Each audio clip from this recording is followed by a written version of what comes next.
Hi Sunshine Sparkle Faces, it's me, Mother Sparkles.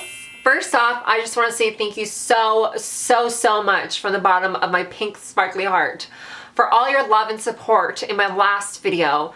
It was tough for me to talk about, but I like being real with you guys, okay? I say it as it is. I don't hide things, and I feel like I can relate to you guys. I feel like you guys don't judge me. You guys understand what I'm going through or what I have gone through, and to touch so many people out there. So moving on to today's topic, I want to talk about my past relationships. I know I've talked about the side chick one, which is annoying, but today I want to talk about like a real relationship that I had with someone.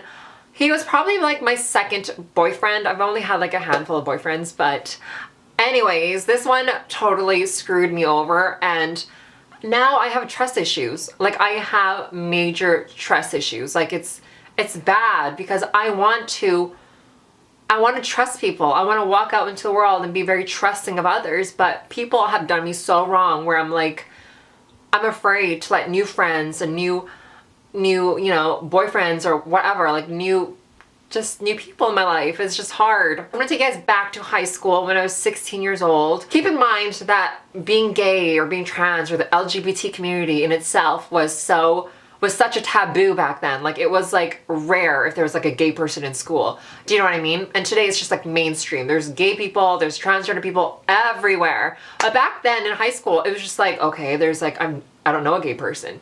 Do you know what I mean? Like, it was very taboo. Anyways, so my best friend at the time was like, hey, there's this party tonight, and you know, in my sister's building, there's this gay guy downstairs, and I think you guys would like get along, and you know, you should come over and, you know, see what happens. So I went to the party with her. I met up with this guy. He was 24. Was he 24? Yeah. We hit it off, you know, we got along, and we started to see each other more and more and more. Now, keep in mind, I was really young, and like I said, I don't know, I feel like I've failed as a teenager. I feel like I don't know, I grew up wrong or something. I don't know. Like, I wasn't a bad kid, I just wasn't smart in that area. Like, I was a really good kid. My parents had disciplined us really well, and this guy was a little bit weird, okay? He basically kind of used me because my parents were doing well at the time. Like, we were wealthy at the time, and I had money. Like, my room was bigger than his apartment. I don't want to brag, but you know, we were doing fine.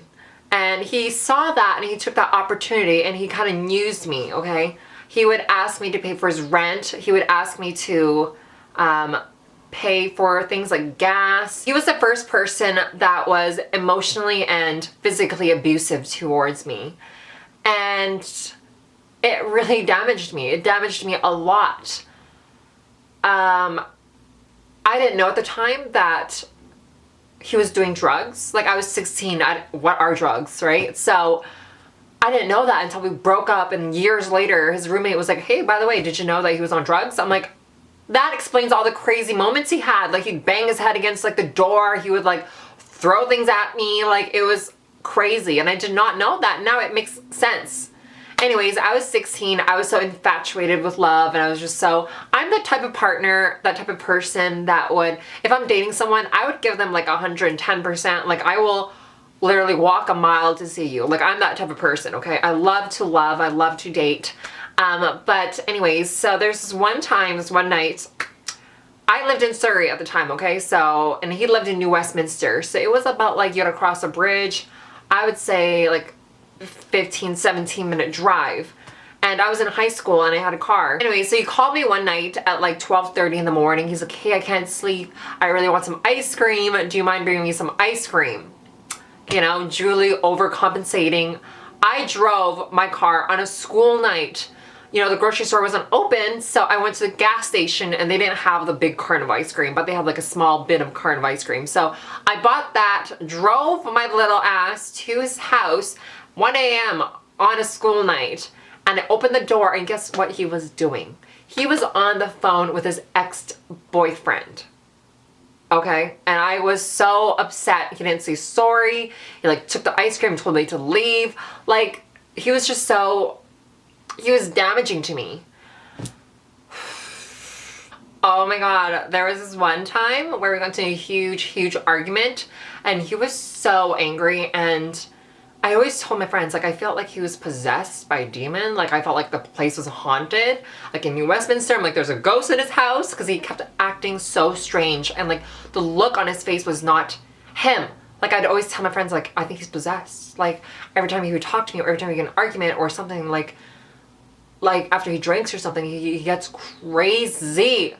Anyways, we got into this argument once, and like, he started to chase me out the freaking house. Like, he literally chased me down the street, and I was running so fast, and I was like freaking out. Like, I had an asthma attack, and I had to go to the hospital. My mom met me at the hospital, and she was so pissed off at him. She was so angry in both of us. Like, oh my God, it was a bad day. But that explains why he was on drugs and stuff, and it's just, it disgusts me. Like, I wish I knew better. He would lie to me where he was going or where he was at, and he was always talking to all these different boys. I literally starved in high school and was like saving all my lunch money to like support this dude. Like, I was 16 years old and he was 24. Like, he was a full-grown man, and he's telling me to support him. I didn't pay for his rent, by the way, but I paid for like things like groceries, and like if we went to a trip to Harrison Hot Springs, like I would pay for gas, I would pay for food.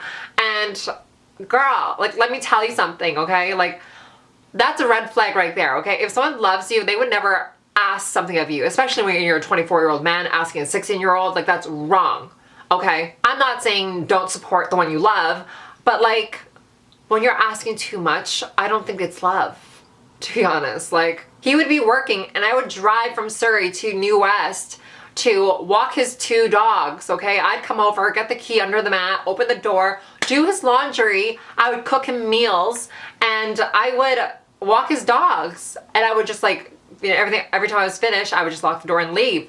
I cleaned his house, don't forget about that. Like, his house was a mess, and he lived with like another roommate, and I just cleaned their whole entire house. Like, I'm such a good girlfriend, I'm such a good partner. I think that's what you get for being so good. The moral of this video is, girls, gays, boyfriends, everyone, know your worth and know your value, okay? Never overcompensate for something or someone you love. Because if you love something and they love you back, there should be no effort. Do you know what I mean? Like, you shouldn't have to overcompensate.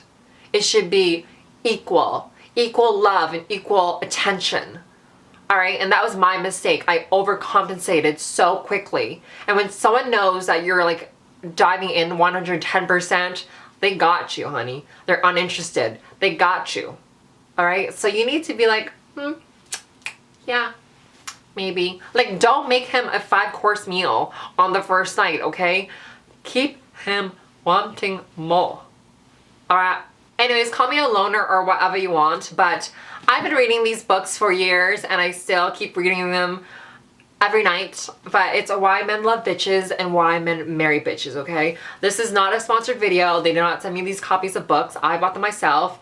I feel like I should be sponsored for this, but girl, this is like everything. I love this book, but yeah, it will help you realize a couple things about your self-value and your worth, okay, ladies and gentlemen? I'm so fucked. Like, I've gone through so much, but I think it's kind of like in a good way. I think that's why I'm so mature. Like, I'm 23 years old and I speak like I'm a 30-year-old, and I'm fine with that. Like, I love to surround myself with very mature people, like-minded people. I think, I don't know, in a way it's bittersweet. I think it has matured me so much, but it was horrible. Like, looking back now, I just wish I can go back and be like, hey, like, don't do that. So for my advice for those out there, you know, who are in relationships and are still young or not young, like, just know your value, know your worth, and put your foot down, okay? Never let a person control you. Never let a person run you. You're independent. You're you. You don't need a person to, you know, complete you.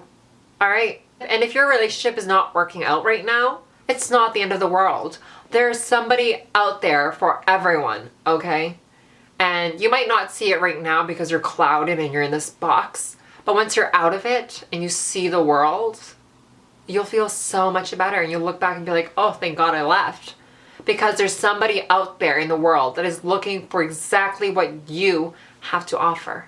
But that is all. I just want to share that story with you guys, the person that really screwed me up. There's more things I can talk about him, but there's way too much damage. Like, he literally is so bad. Anyways, that is all for today's video. I hope you guys have a good day. I will talk to you guys very soon. Bye. Mwah.